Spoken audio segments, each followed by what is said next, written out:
You're watching a Highwire Media podcast. Hello and welcome to the True Crime Never Sleeps. I'm your host, Larry Lease. In today's episode of what would be Cold Case Friday, we're actually going to continue/start our series of murders that took place during the Halloween season. And with that, our story for today is the Napa Valley Halloween murders. This episode begins in 2004 in Napa, California. Napa is a beautiful little town north of San Francisco in the heart of California's wine country. It serves as the seat of Napa County and is primarily known for its wine and wineries. Napa is considered a very safe place to live, and according to ABC News, prior to Halloween 2004, there hadn't been a murder there for 2 years. But we know the context of this podcast and how we are always breaking those expectations. The population of Napa is about 75,000 people, and the town is described as upscale and charming. Our case takes place in a particular neighborhood within Napa, which, according to neighbors, is described as, quote, very quiet, sort of leave it to beaver kind of neighborhood where people wave to each other and walk their dogs. It was in this friendly neighborhood that 3 young women decided to room together in one of the 4-bedroom, 2-bath homes. Those 3 women were 26-year-old Leslie Ann Mazzara, 26-year-old Adriane Insogna, and their friend Lauren. According to some sources, Leslie, Adriane, and Lauren met in college and became friends and later decided to rent a house together. Most other sources claim that Adriane and Lauren were already good friends from college and had been renting the house together early 2004. Leslie moved to Napa from South Carolina after college, became friends with them, and moved in by June of 2004. According to her family, Leslie made friends quickly and easily. She was outgoing and beautiful, and so it wasn't surprising that shortly after meeting Adriane and Lauren, she was invited to move into the home in Napa as their 3rd roommate. And although all the girls were young and in their 20s, neighbors described them as very nice people and good neighbors. As renters, they were quiet and respectful of the long-term families nearby, which was very appreciated. Before we go any further, I want to take a moment to introduce you to each of the girls so that you have a good understanding of who they were as we continue. Leslie was born on August 1st, 1978 in Orlando, Florida. She was described as bubbly and had been a beauty queen. She moved from Orlando to South Carolina and competed in the 2003 Miss South Carolina pageant.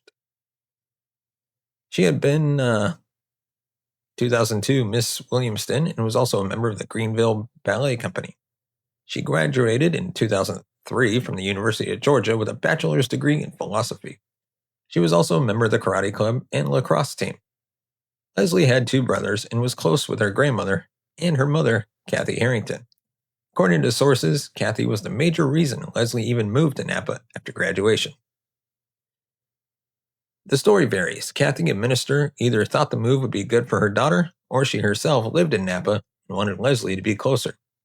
Either way, Leslie moved and by 2004 was living with her friends and working for a local winery as a tour guide and sales coordinator.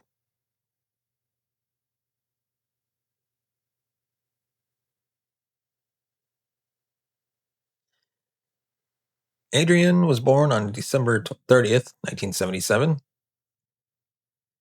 Adriane was from a nearby town and in high school had been in a terrible car accident that led to years of recovery. Still, she graduated in 1996, went on to college, and earned an engineering degree. She worked as a civil engineer for the Napa Sanitation District. She attended Cal Poly San Luis Obispo, a college you may have recognized from the Kristen Smart case. Adriane had been a member of the Society of Civil Engineers and a longtime Girl Scout who went on to lead troops. She also played volleyball and softball and was very active in charities. She was close with her mother, her father, stepmother, and brother. Lauren was the 3rd housemate. She had a degree in political science and had been an all-star athlete. Out of respect for what I've learned while researching, I won't go further into Lauren's life or identity. She's a survivor and deserves that privacy. These were the 3 girls, by all accounts, successful, driven, and hardworking women with their whole lives ahead of them. But we know where this story is going, and because it's a Halloween episode, we also know that by the time October 2004 rolled around in Napa, California, something bad was about to happen, something that should never happen to anyone. Back in South Carolina, Leslie had gone through a bad breakup with a man named William Lee Youngblood Jr. The breakup was not going well. He began making Leslie uncomfortable, calling her constantly. It was in part to escape him that Leslie took her mother's advice and moved to Napa. But this wasn't the only relationship drama happening in the friend group. Adriane was close with a co-worker named Lily. Lily had been engaged to a man named Eric Copple, but by late 2004, they called off their engagement. Like Leslie's ex, Eric did not take it well. To support Lily, Adriane decided to plan a trip to Australia to help her heal and get away. Leslie's ex, William, and his family were still calling her regularly, even though she had moved across the country. It was a lot. The girls were trying to build a normal life, dating, working, and living together. Leslie had started seeing a few men and even brought one home one night in October. Adriane and Lauren could hear her with him, and they giggled about it later, deciding not to say anything. Then Halloween arrived, October 31st, 2004. That night was supposed to be Lily and Eric's wedding day, but it had been called off. The air among the group was tense. Because of that, the roommates decided to stay in, hand out candy instead of going out. They decorated the house with jack-o'-lanterns and even made special goodie bags for the kids. It was a happy night. Neighbors remembered the warm atmosphere and said the girls had gone all out for the neighborhood kids. But as the night wore on and the trick-or-treaters faded, the three women called it a night and went to bed. Sometime between 1:30 and 2 a.m., Lauren, who was sleeping downstairs, was woken by the motion sensor light near the garage. She also heard her dog, Chloe, growling. It was unsettling but not terrifying. The house had cats that sometimes tripped the sensors. Then, minutes later, she heard the door open and someone coming up the stairs. She assumed it was Leslie's date coming over again. She quieted her dog and tried to go back to sleep. But then, the screaming began. Lauren was jolted awake to the sound of Adriane screaming, please help me." Frozen in fear, Lauren opened her bedroom door, but couldn't make herself go upstairs. Before she could react further, she heard someone running down the stairs, smashing and breaking things in their path. She dashed through the kitchen, out into the backyard, but she had made a mistake. She was trapped, surrounded by a 6-foot fence with no way out. She hid in the shadows, listening as the intruder moved around in the kitchen, struggling with blinds or windows. Then the house went silent. Lauren could still hear Adriane's faint cries for help. Not knowing if the intruder was still there, she got up and crept back inside. She tried the house phone, but the line was dead. She tiptoed upstairs and opened Adriane's door. The entire floor was covered in blood. Leslie lay face down in a pile of clothes with stab wounds all over her body and arms. A few feet away, Adriane was crouched behind her bed, alive but no longer able to speak, bleeding out rapidly from multiple stab wounds. Lauren ran back downstairs, leaving bloody footprints throughout the house, grabbed her cell phone to call 911. The call dropped. At this time, Napa's system routed 911 cell calls to the California Highway Patrol before being dispatched to local responders, often causing costly delays. Panicked and unsure if the killer was still inside, Lauren grabbed her dog, locked herself in her car, and drove away, calling 911 again as she left the scene. When police arrived, they found Leslie already dead. Adriane was still alive, but unresponsive. She died shortly after. Neither woman had been sexually assaulted, nothing was stolen, the scene was chaotic, but also bizarrely personal. Police launched an intensive investigation. Over 1,300 interviews were conducted, 218 DNA samples were collected, mostly from men with connections to the victims. None matched the blood at the crime scene. There was, however, one major clue: 2 Camel Turkish gold cigarette butts found inside of the house. None of the women smoked, and it was a rare brand. In September 2005, nearly a year later, police made the DNA information public, hoping someone would come forward. And someone did. It wasn't a tipster. It was Eric Copple himself. He confessed to the murder, said he couldn't take the pressure anymore and believed police were closing in. Eric Copple, Lily's fiancé, the one who had helped move the girls into their new rental, the one who attended their funerals and vigils, the one who asked Adriane's mother to speak at his wedding, turned himself in. He confessed to the murders, claiming that the DNA found in the kitchen and on the cigarette butts would match his.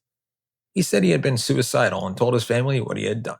They encouraged him to turn himself in rather than take his own life. When questioned by police, Eric said that on Halloween night 2004, He had taken a military-style knife from his home, driven to the house where Leslie, Adriane, and Lauren lived. He said he stood outside, smoking a cigarette, then climbed through a front window and made his way upstairs. After that, he claimed he blacked out. He said he couldn't remember anything else. He didn't know where the knife went. He had driven home, burned his bloody clothes, and tried to block out the memory. Police were skeptical. Eric began giving small details that only the killer could have known.